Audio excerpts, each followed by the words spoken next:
We're ready to begin and we're recording. So if you have background noise, if you don't mind muting yourself temporarily till you want to start talking. We're really excited to have everyone here today to celebrate Yom Yerushalayim. And Reb Deb, here you go. Welcome to Jerusalem's Jubilee, and we're celebrating the 50th Yom Yerushalayim, Jerusalem Day.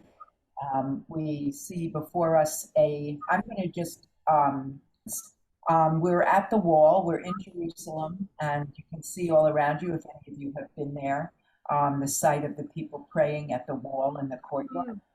And you can see the wall with, I'm sure, millions of messages that have been put in there, and the hills in the background and the golden dome of the mosque. And it feels like I was just there when I look at this picture.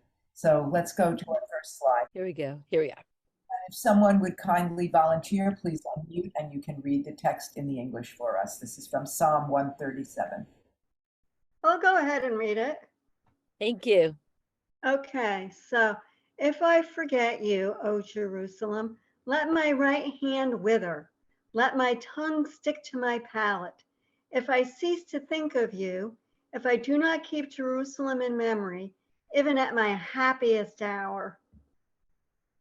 And it's from Psalm 137. It's a really funny psalm that starts, if I forget you, O Jerusalem. And many people, know this, at least this line of the text. And we have a discussion based on this psalm and this text. And the question that we first want to go to is, what does Jerusalem mean to you? And I don't know if people have been to Jerusalem that are on the call or not, but if you have, you may want to share what Jerusalem means to you. And Nina, feel free to participate if you would like to be. Well, I can start us off if it helps. I did not go to Israel until I was about 50 years old. But of course, I heard this quote many times. And Israel had a place in my heart before that because I was brought up in a very Zionistic household. And so if I forget you, O Jerusalem, used to mean to me, if I forget Israel and I forget my Jewishness, and it also meant to me how people have said this for millennia, and how, Jews have been all over the world for so long.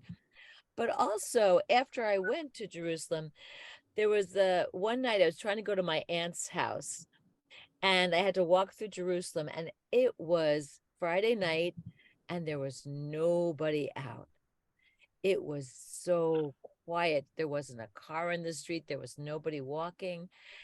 And Jerusalem took on a new meaning to me as a place where people are really Jewish on Shabbat. Like I had never experienced it before, even though I grew up in very Jewish areas. So it means two things to me, but certainly the place where Israel is in our hearts.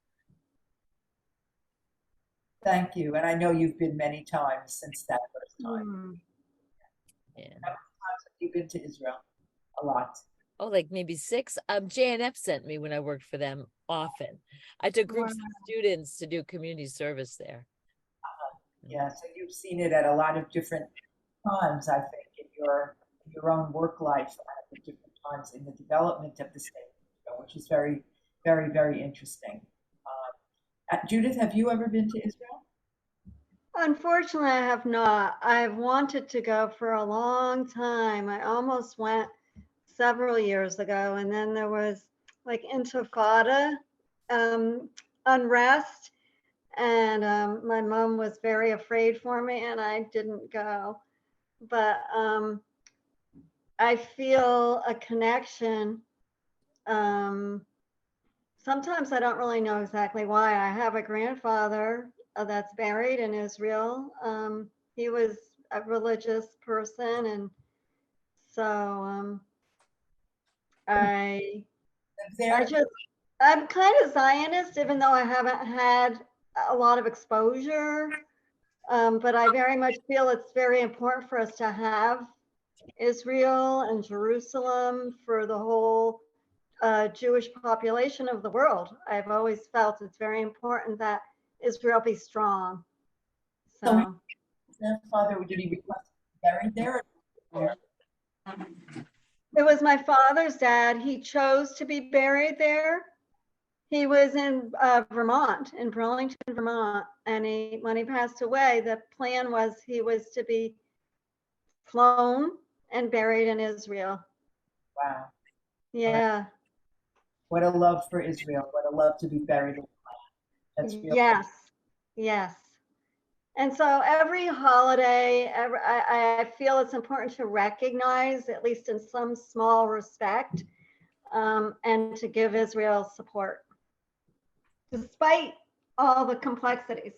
Yeah, there are a lot of complexities for sure, but bottom line is we all have a homeland. We love Israel. We need to go someplace where we can go there. That means a lot to me. And I can put some of the other things on the back burner, knowing that there's a place. So I don't know if anyone else has been or has any comments to make. If you have been to Israel, what Jerusalem to you? Barbara? Well, she needs to unmute. Now she's gone. Oh dear. Well, we'll go on. When she comes back, I'll let her So know. I'm wondering, yeah, I don't know. Yeah. So the text also is a very spiritual piece of literature, and it expresses Israel's place in Jewish spirituality. And I'm wondering how you might find this particular psalm to do that. What does it speak to you? How does it speak to you in terms of Israel's place in Jewish spirituality? I'm looking at the text again. Yeah, it would be helpful to see it again. Oh, sure, no problem. Here we go. Can I go since I managed to mess myself up before? Yeah, sure, please go ahead. So I've been to Jerusalem. I've been to Israel 3 times on a youth trip in the early 70s, for a bar mitzvah in the mid 80s, and about 10 years ago, when my son was studying there for a year after college. And I always think there's the Jerusalem in image and in, like Haggadah and all that. And then there's the reality of, not just the wall, but the neighborhoods and the stores and the walking through and the vibrancy and the life. And then there's the part of me that always feels a little separate because, of this separate the barrier between the men and the women, and all the other issues around women praying at the walls. So it's just this wide range of experiences and a wide, range of memories over, since I was little to now. And so you visited at different intervals, which is very interesting too. Because yeah, you went back 10 years and again, and yeah, and very significant times. Like teenager, literally like a month before I got married, and I was with my husband there, and then when our son had graduated college, and then, of course, the country was extremely different. And my trip was extremely different, like where I stayed, the type of place, who I was with. Well, as my husband would say, if this is what living on a kibbutz is like, I'll take a pass. We had the worst beds you ever would want to sleep on in your entire life. At a 5-star rated kibbutz that we were on our tour. I didn't sleep for 2 nights, but if I was a citizen, I'd be good and tough to go out and do whatever I needed to do there, but that was like really something. So the question was, thank you for sharing that, Barbara. I'm glad you got back on. How does this speak to us in terms of Israel's place in Jewish spirituality? This particular psalm, it happens to be one of the most fervent and loved psalms. When we look at, how does it express Israel's place in Jewish spirituality? What does that mean to you anyway? Israel's place in Jewish spirituality. What does that mean the place of Israel in relation to God, the people of Israel, and how they relate to God. It's very open-ended question. So let's see what you think. Yeah. I just have one little thought at the moment. Just reading this makes me think Jerusalem is like a center that's of utmost importance, that if we don't respect it and honor it, we don't deserve like the hand withering, the tongue sticking, like we deserve a lashing.